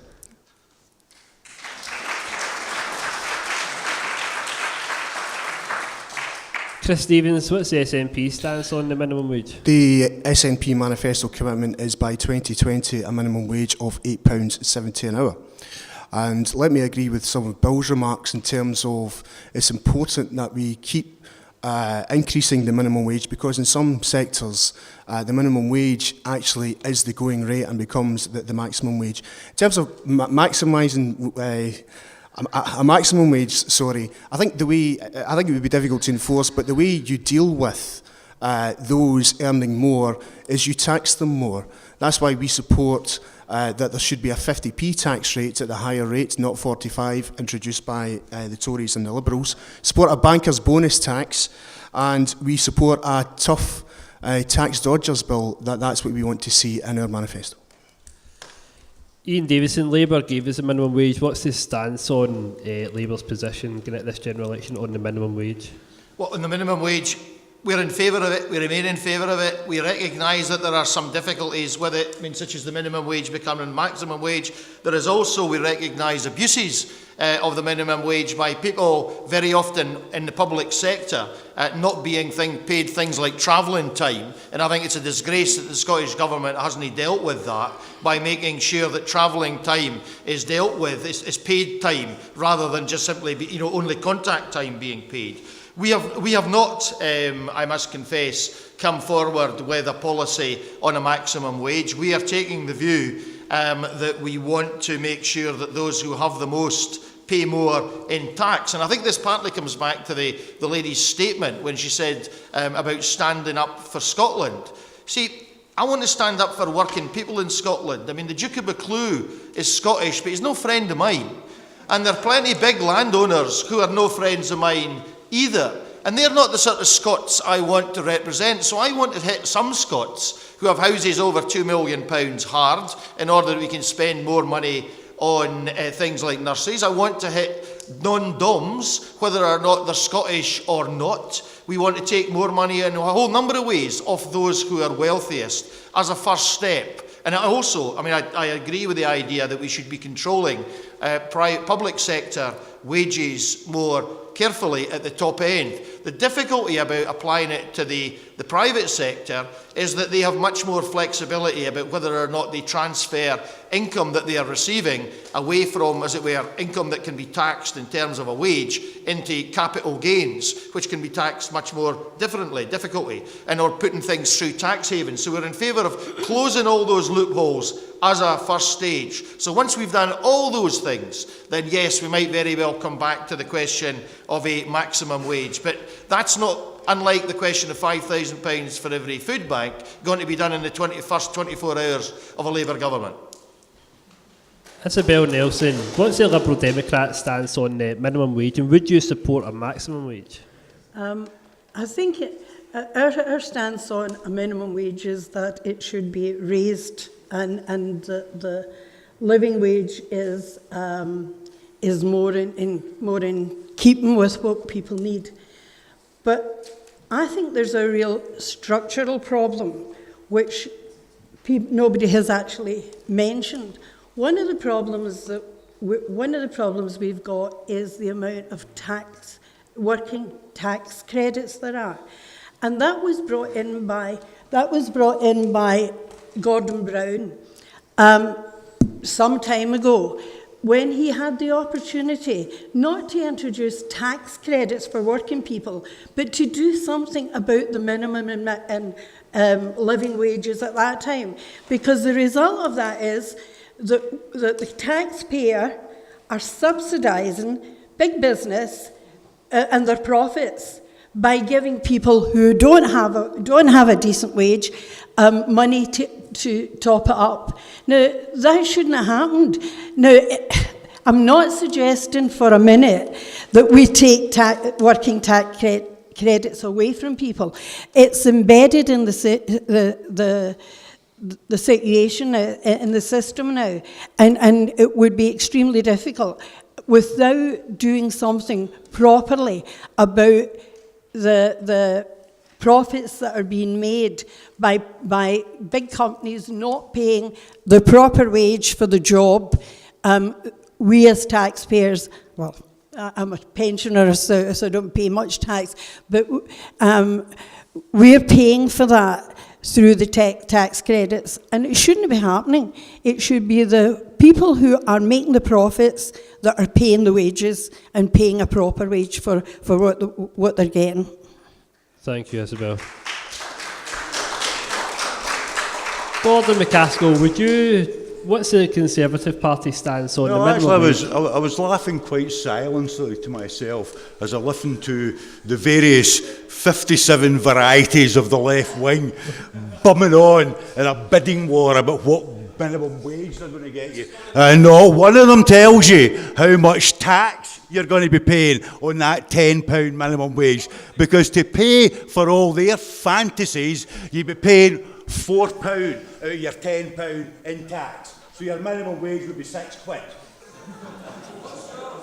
That's it. You want to improve people's livelihoods, you cut tax. You don't say How much excuse me. Tax. Gordon McCaskill, excuse me, can I ask you a question? Excuse me, can I ask you a question? Certainly. See the pen you're using for writing? Yeah. How much did it cost you?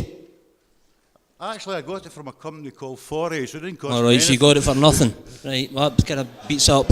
Right, I'm a single parent, I don't have a lot of time. I've got a daughter in the house waiting to go home. I'm only here it's the first time I've ever came in like this.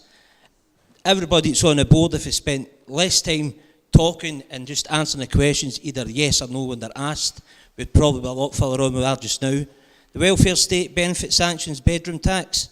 I get £62 a week to live on. I have 2 children that come and live with me at the weekend.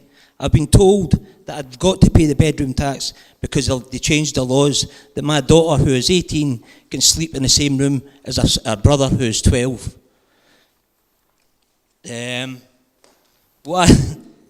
At present, just now, I'm unemployed. I have been for 2 years. Worked in a building industry all my life, but due to injuries and operations, I've been out of work for 2 years. I've been running a Sunnyside Up charity shop in Govan Road for 15 months now, free of charge. I don't get paid. You know what I mean? You spent £56 million doing up this new road going to the Southern General Hospital. I've been told now that you're stopping all parking on the Govan Road. How is this going to affect the small businesses when you're spending so much money rejuvenating or facelifting the way Govan has looked today? You're spending thousands of pounds painting the outside of shops, know what I mean, and doing away with all parking. Me as a shop owner, it's going to affect me a lot. And mine is all stuff, it's all given out to people free of charge. People come in and buy the stuff, it's the donation based only, it's 100%. What? Take it. Eh? Was that you take the mic off me? Last time, mate, I waited an hour and a half to get something to say, and you came in and tried to take the mic off me. I'm sorry, this is the first time I've ever came in like this. Well, what's your question? What's your question for the candidates? Mine's is the welfare states, and you're talking about minimum wages, maximum wages, and how much is it going to be. How do you expect anybody to survive on £7 a day and feed themselves 3 meals, and me to feed my 2 children at the weekend on £7 a day? I challenge anyone using that board to exchange places with me for 1 week, and I guarantee you wouldn't even last 24 hours. Leave your bank cards, credit cards, checkbooks, the whole lot in the house, and come and stay in my house, but I don't even have enough for a television. Know what I mean? Swap places with me. It's a challenge you here and now for any of you to take it up, and I guarantee not one of you, especially your man in the end there for the Conservative Party, who's more interested in how he looks than anything else as far as I'm concerned. Thank you, good night.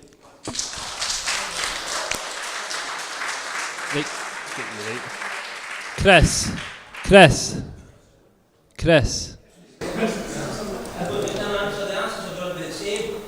Wait for an answer. The answers are just going to be the exact same. Every single one of you. How much tax did you pay in your wages this week? First, how much tax did you pay in your wages this week? None of them work at this moment in time. How much tax did you pay in your wages this week? You see, I'm self-employed, so I don't know. No, if you just let me answer, you had a very, very long question. Can I just answer you? My taxes obviously depends. It's all backdated, if you like. I've got to work it out backwards, up to date. But do you want the honest answer? The honest answer is that you're not going to get an honest answer. Nobody cares. It's the frank answer. Nobody cares. Yeah. You want the honest answer? I'll tell you the honest answer. Nobody cares about you. Nobody cares about the fact folk can't stop and go to your shop. Nobody cares. That's the bottom line.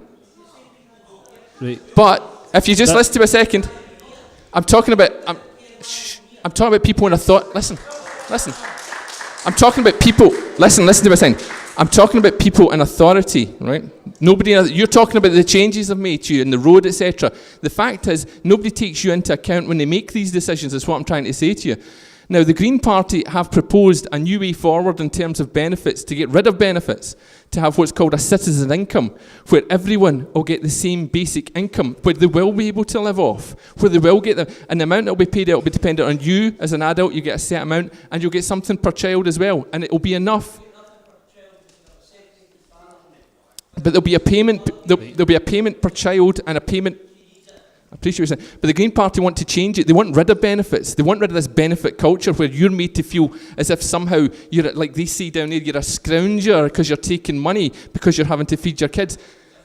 But this is the image that's given. This is what you often see in these benefit streets, those kind of programs, as if somehow you should feel bad because you're having to take money. What the Green Party wants to see is get rid of all that and have a basic financial support for everybody in the country, such that you don't have to go without food, you don't have to go out heating. We want to see all scrap the current system and put in place a proper system where everyone's looked after and there's a basic income. Right, so I think we've had I think we've had enough time spent on your not.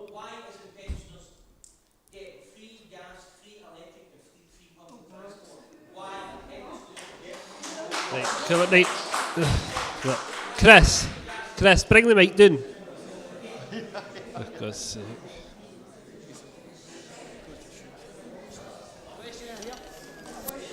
I just want to ask a quick question. I apologise if I came in a bit late, so I don't know if this one's already been asked. It's about the TTIP. Over the course of the next government, we're going to have to decide whether or not we go for this, the Transatlantic Trade Investment Partnership. This is going to affect everybody, and especially people in places like Govan. Working class areas are going to get hit the hardest. So if it came to the vote, would you vote against your own parties when it came to the TTIP? So the Transatlantic Trade and Investment Partnership that's getting negotiated in secret between the EU and the US now. Ian Davison, would you vote against TTIP? Now, I know the Labour Party stance is to take the NHS out, but is that good enough?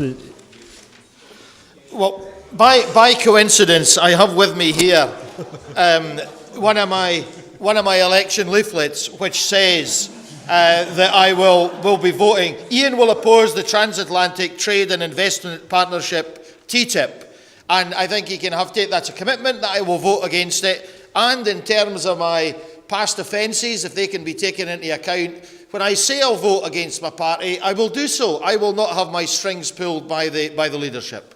Right, let's keep the answers brief. Right, go Bill. Ian, you say you'll vote against it. Will the Labour Party vote against it? That's what people want to know. That they're voting for you as a member of a political party. Will the party vote against it?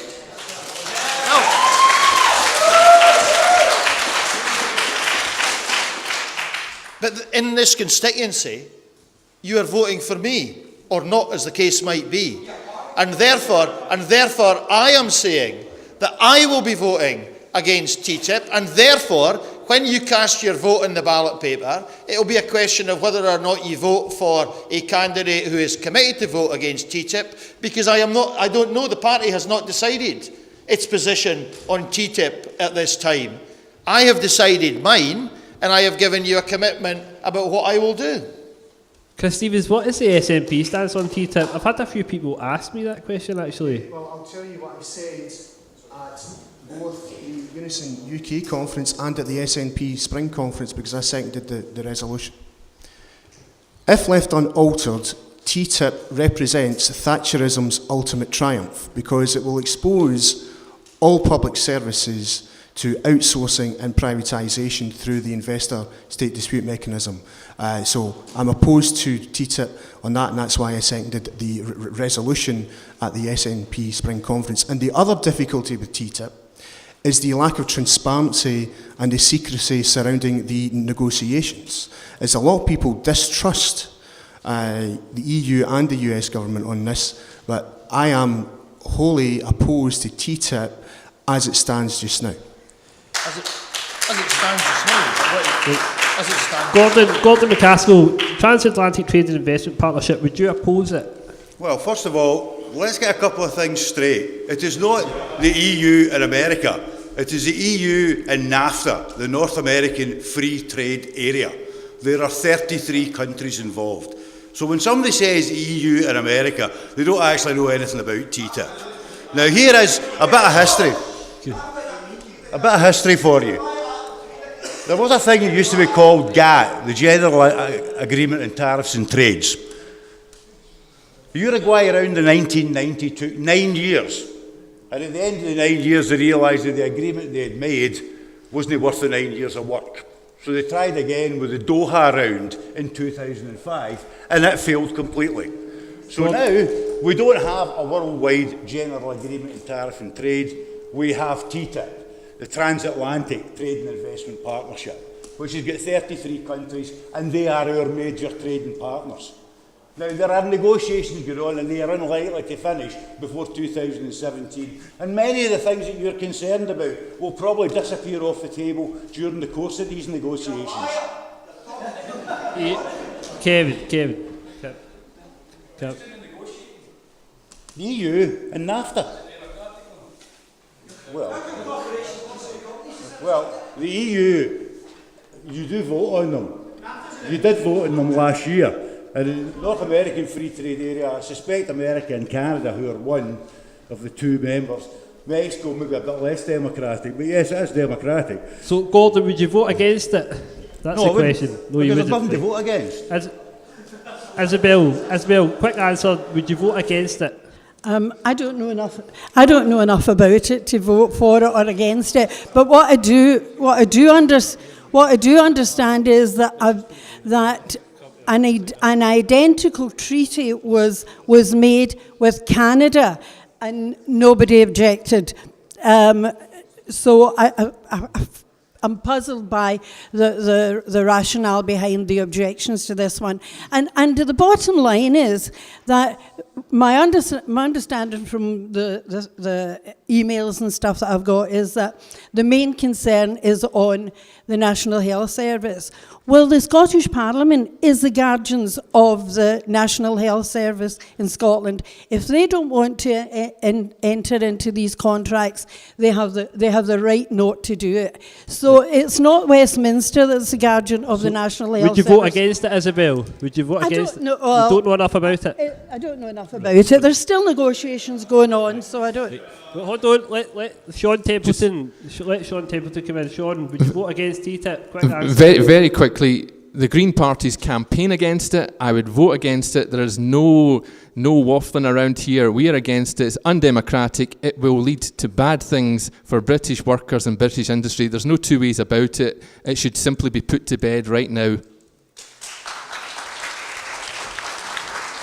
Bill Bonner, quick answer, would you vote against it? Yeah, I would vote against it. The Scottish Socialist Party is against it. The interesting thing is that when the question was raised, I looked round the room and there was a lot of baffled faces about what it was. And I think that's part of the problem. These are secret negotiations which can have a profound effect on people's lives, but they've been held in secret, and I think they've been held in secret for a very good reason.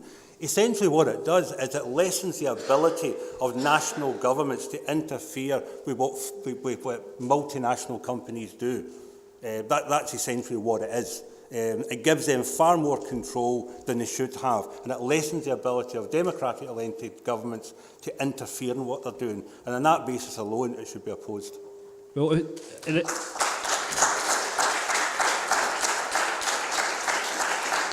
right, we've got this gentleman here. Then we're going to come to this lady next, because she had her hand up as well, Chris. So we'll have the gentleman. What's your question? My question is, which piece of anti-trade union legislation would your party abolish? Right, that's a...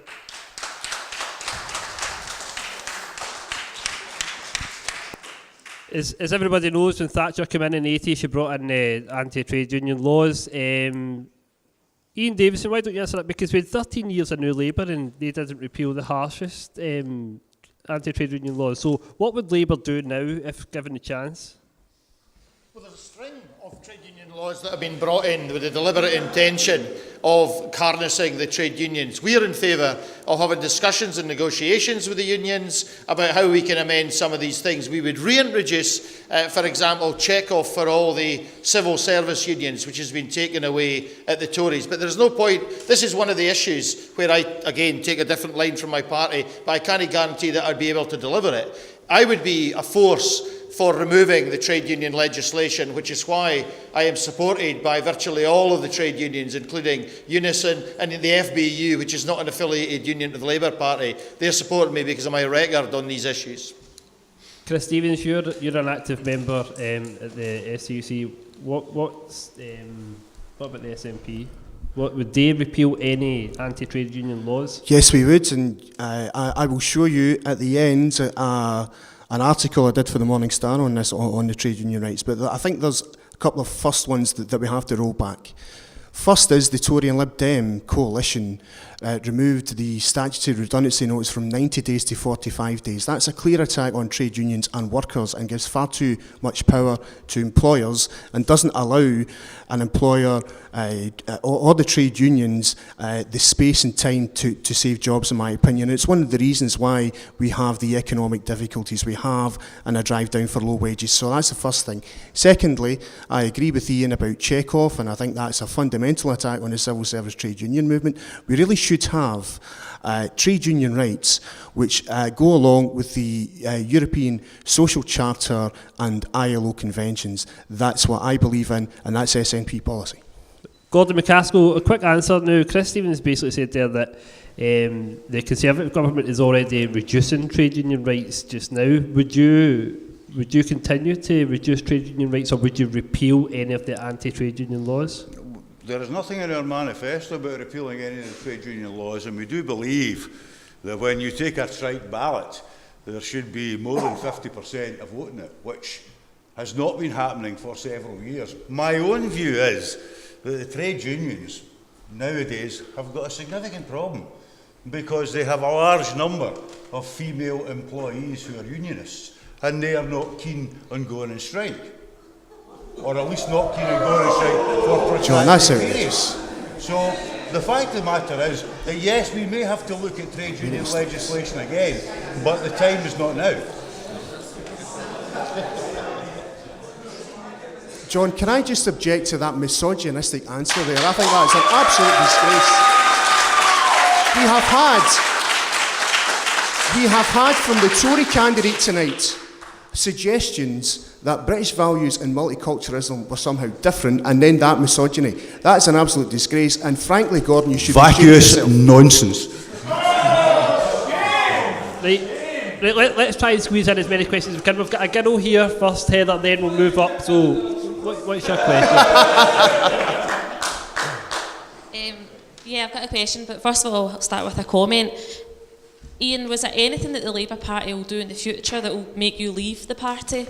Is there anything that will be the step too far? When you vote against it but the party vote for it, what is going to be the turning point where you actually decide to leave the Labour Party? Because so far you've mentioned the war in Iraq, you've mentioned Trident, you've mentioned a whole list of things that you voted against. What's the point in being in a party if you don't actually agree fundamentally with what they do?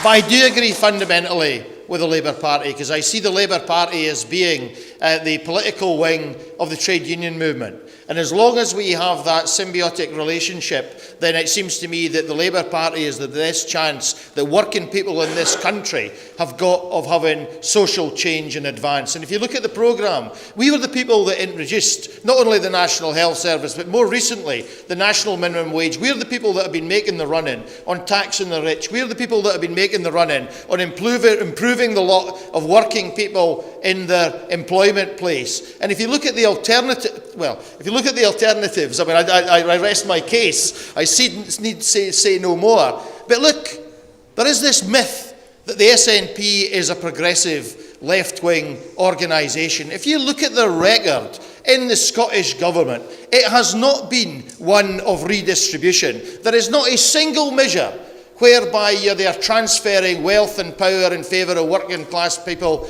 and their families. Strathclyde region, when I was a councillor, had a policy of attacking deprivation and poverty, which has been far, far more dynamic than that of the Scottish Government under the SNP. So until the Labour Party and the trade unions divorce, I will continue to support the Labour Party because they are the best option, as I say, for working people and their families in this country.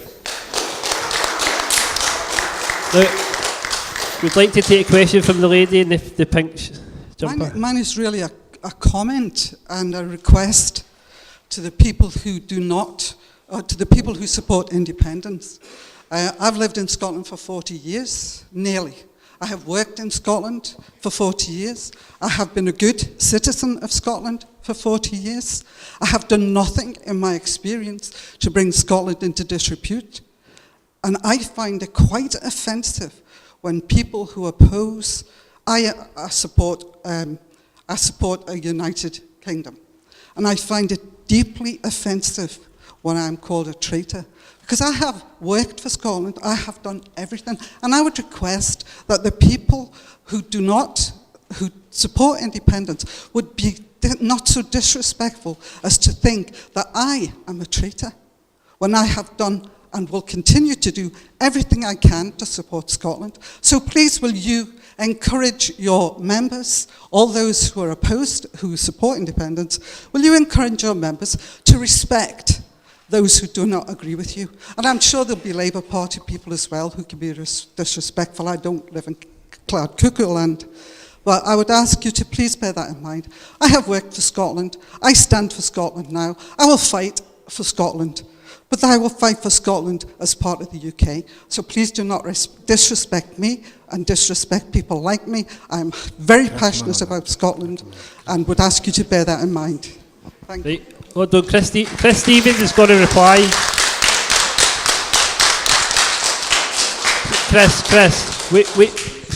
Wait just now. Chris Stevens is going to reply to that, and then we'll come to the gentleman, right? So just wait till Chris replies. Well, there is no one in the panel from any of the independent supporting parties who have used that language, and I certainly would never use that language. I would never use that language. I would never use that language. Now, I respect the fact that you advocated for Scotland to remain in the United Kingdom, and likewise, as you have said, you respect my right to take a different position. What I would say is that it's the responsibility of all the political parties to control behaviour that uses that sort of language, because my view is that language is totally and utterly unacceptable, and so you can take from me a commitment that that won't happen, and if there's any member of the SNP using that language, I'll make sure they're dealt with. Right, sir, you've had a chance to speak. This is the last question, is from the gentleman. I'm sorry, I didn't do that, sir. I didn't do that. Listen, I'm sorry, this is a purely selfish question. I stay in Govan Road, and at the present moment, there's a tax of £50 for everybody that wants to park in the street. There's a tax of £700 for any shop owner that wants to park in the street. Now, £700 is going to push a lot of wee businesses out of Govan, and the one thing Govan can't lose is wee businesses. So this is a question to the full panel. What would you do to stop this?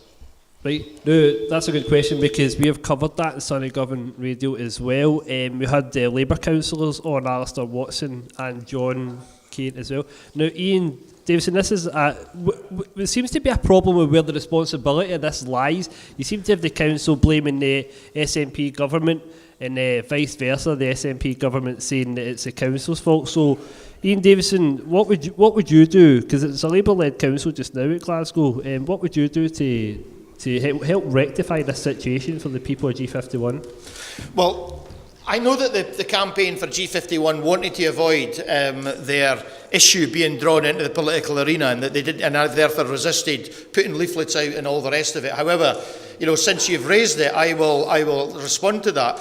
I've written to Nicola Sturgeon, who was, as you may remember, not only the MSP for the Southern General Area, but also the Minister of Health at the time when the implementation decisions were being made. And it is absolutely clear that those decisions were wrong at that time, that decisions should have been made for appropriate parking, but because of the Scottish Government's transport policy, they decided that they weren't going to encourage car usage to the Southern General, and they were going to try and force people onto public transport, even though the public transport routes and so on and times weren't suitable. What I've said now is that I believe that this is a Scottish Government responsibility, because having spoken to the Council, they are telling me that they cannot, under Scottish Government rules, they cannot introduce proposals to provide additional parking for people in the area. They cannot provide additional car parks. For example, those of you that know the area